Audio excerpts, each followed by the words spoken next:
Ok, a continuación vamos a ver el tema de redox y acidez. Para ello vamos a hacer primero un breve repaso de los equilibrios redox, es decir, vamos a platicar sobre algunos aspectos que se debieron haber visto en el curso de Química Analítica 1.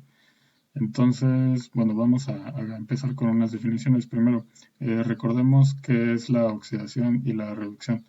Bueno, en primer lugar, la oxidación se refiere a un proceso de pérdida de electrones, mientras que la reducción se refiere a lo contrario, a un proceso de ganancia de electrones.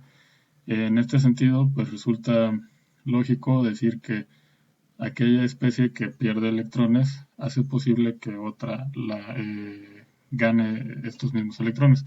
Por lo tanto, la especie que pierde sus electrones se convierte en un agente que hace posible la reducción, es decir, se convierte en un agente reductor. Para fines prácticos, en esta discusión vamos a simbolizar al reductor como red. Y bueno, por otra parte, pues la especie eh, a la cual le ocurra una reducción, es decir, que gana electrones, lo va a hacer a costa, o bueno, gracias a la pérdida de electrones por parte de otra especie. Entonces, aquella especie que gana electrones está provocando la pérdida de los mismos eh, para otra especie. Y entonces se puede decir que la especie que se reduce es un agente oxidante. Igual aquí vamos a simbolizar al oxidante simplemente como Bueno, entonces, según lo que acabamos de platicar, entonces una semirreacción de reducción podría simbolizarse de la siguiente manera. Podemos escribir entonces que la especie que gana un determinado número de electrones se va a reducir y por lo tanto es entonces un oxidante. La especie que se va a formar pues va a ser un reductor. ¿Por qué?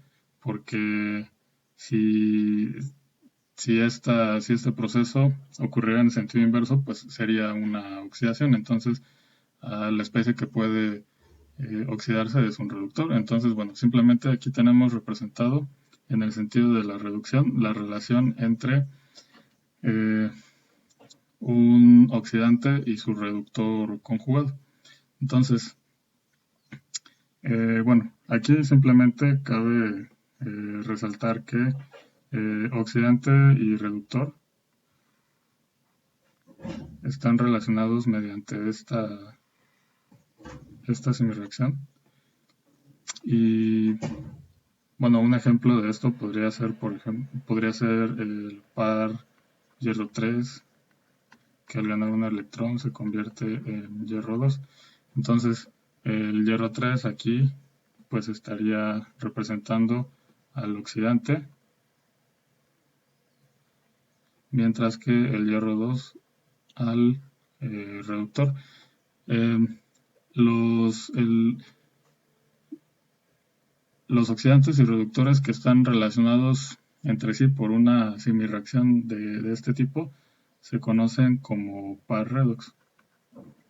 Entonces, siempre que mencionemos a par redox, nos referimos a un par oxidante reductor, los cuales están relacionados entre sí por una semirreacción de este tipo. Ok, ahora bien,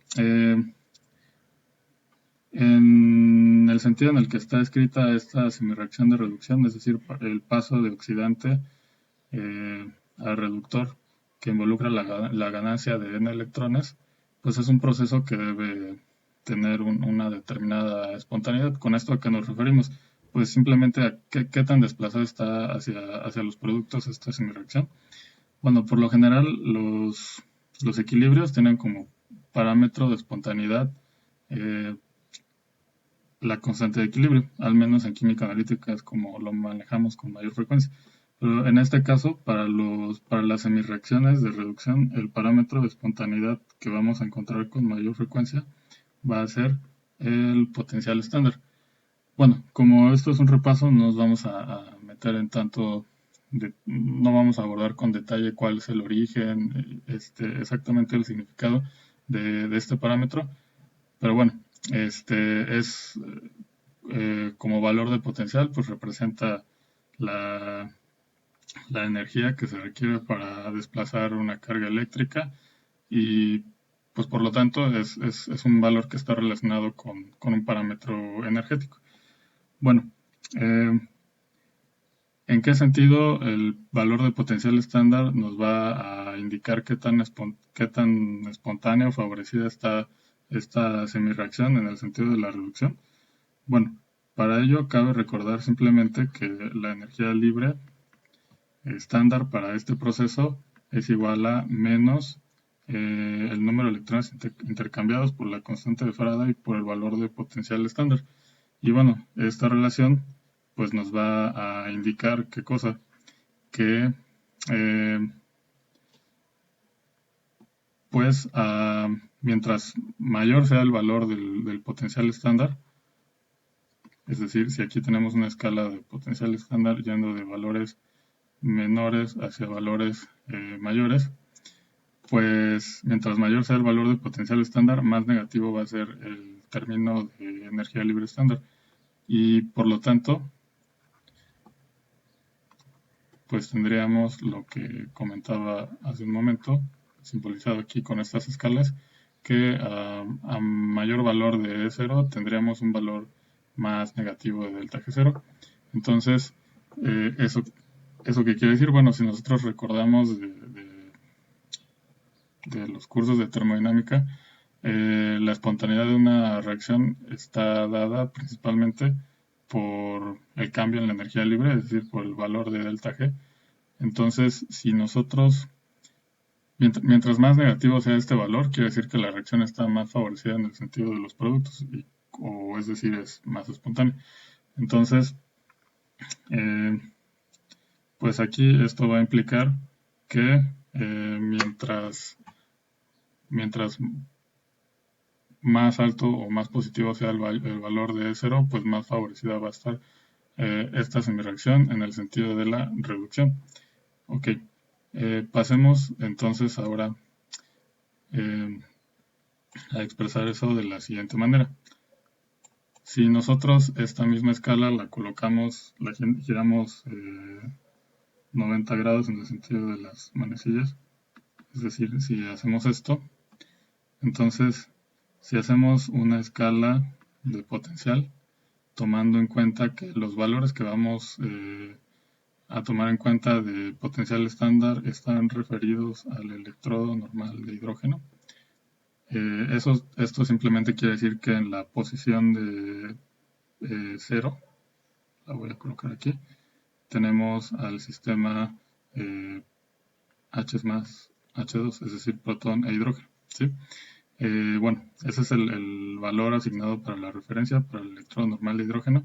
Y ahora simplemente, bueno, lo que estábamos comentando hace un momento es que el valor de potencial estándar, que puede ser ya sea positivo o negativo, tomemos por el momento un valor positivo. Supongamos que el valor de potencial estándar para el par oxidante reductor del ejemplo de aquí arriba es mayor que 0, ¿no? Entonces, vamos ahora a decir, bueno, este es el par 1, entonces tenemos al oxidante 1, que más un determinado número de electrones se convierte en el reductor 1, que eh, el parámetro que nos va a indicar la espontaneidad de esa semireacción es 0, 1. Y luego ahora pensemos que tenemos otro par redox que tiene un potencial estándar distinto, que es mayor a 0 también y además mayor a 0,1. Entonces, este par sería el par oxidante 2, reductor 2. Ok, entonces ahora, eh, ¿qué,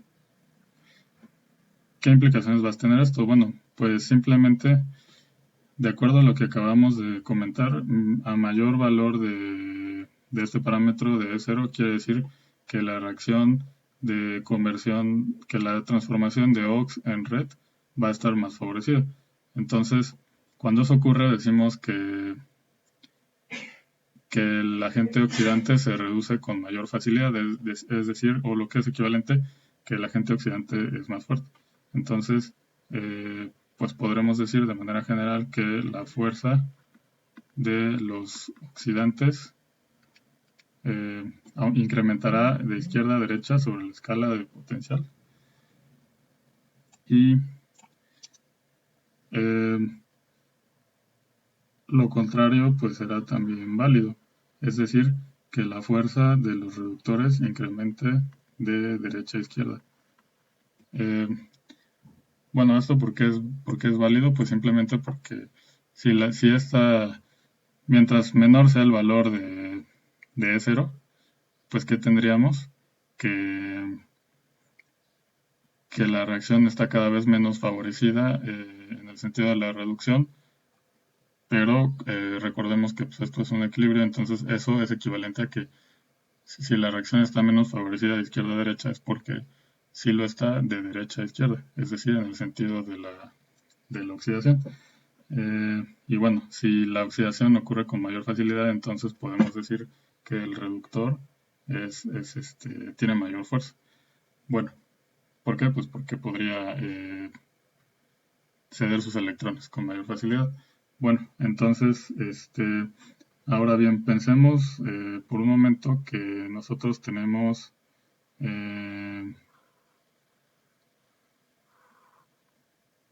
lo siguiente. Bueno, antes de pasar a ese ejemplo, nada más aquí valdría decir que si tuviéramos una disolución con estas cuatro, o bueno, considerando estos dos pares redox, mejor dicho, OX1 red 1 y OX2 red 2, de acuerdo a lo que acabamos de comentar, el oxidante más fuerte sería OX2, la especie OX2, y el reductor más fuerte sería la especie red 1. Ahora, pensemos que tenemos aquí en disolución a las siguientes especies, que tenemos a estos dos oxidantes.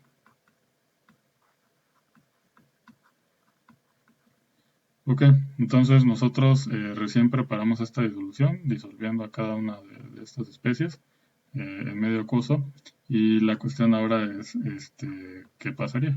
¿No? La disolución sería estable, ocurriría alguna reacción química, qué es lo que pasaría? Bueno, de acuerdo a lo que acabamos también de comentar, pues resulta lógico pensar que en el momento en el que se encuentran las especies OX2 y Red 1, ¿qué pasaría?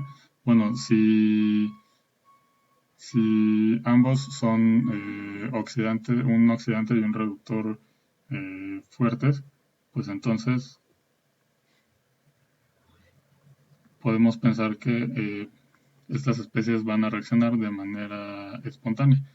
Y entonces, en ese sentido, pues lo que ocurriría con esta disolución al momento de prepararla es, si no tenemos problemas de cinética, pues lo que ocurriría sería simplemente que ocurriría la reacción entre estas dos especies y hasta que alguna de ellas se agotara, es decir, hasta que se agotara el reactivo limitante, eh, pues terminaría esta reacción química. Entonces, la cual sería obviamente pues, una reacción redox, una reacción de intercambio de electrones. Entonces, pensemos, por ejemplo, que tanto OX2 como Red 1 se encuentran en cantidades estequiométricas y de este modo, pues, ¿cuál sería el resultado de esta reacción química? Pues que tendríamos simplemente al final de la reacción a las especies OX1 y Red 2 en disolución. ¿Por qué? Pues porque tanto OX2 como Red 1 se habrían agotado y, eh, y bueno, entonces lo que tendríamos al final de cuentas sería simplemente cantidades mayores que las iniciales de las especies OX1 y Red 2. Ok, bueno, ahora, ¿qué tan... eh, ¿cuál sería el valor de la constante de equilibrio para esta reacción? Bueno, eso lo vamos a ver en el siguiente video.